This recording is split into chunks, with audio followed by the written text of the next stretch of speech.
usual advice when it comes to weight loss is to eat less, and generally speaking, that's a good recommendation. Aside from making healthier choices, cutting back on portions is one of the best strategies for calorie control. But sometimes, along with smaller portions, comes gnawing hunger. If you're used to a certain amount of food, anything less just won't do. It turns out that most people eat pretty much the same volume of food at mealtimes. We get used to a certain feeling of fullness when we're finished eating, and so the amount that we eat is fairly consistent. So how do you cut back and yet not feel empty? The answer is to pump up the volume without increasing calories.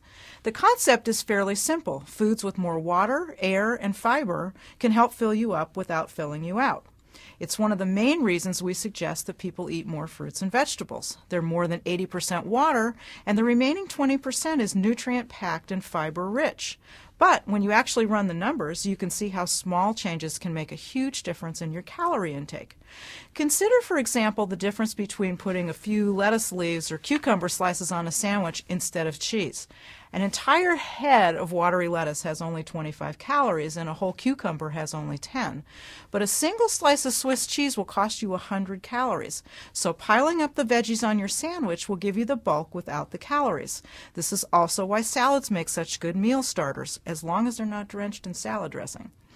Some people simply drink water before a meal to help fill them up, but studies say that you'll actually get fuller if the water is incorporated into foods. In one case, study subjects found that a meal of chicken, rice, and a glass of water was much less satisfying than when they ate the chicken, rice, and water in the form of a soup. Same foods, same volume, but the soup kept people fuller longer. So low-fat soups are good meal starters too. Foods with the least amount of water, dry foods like crackers or pretzels, for example, tend to have a lot of calories in a relatively small volume.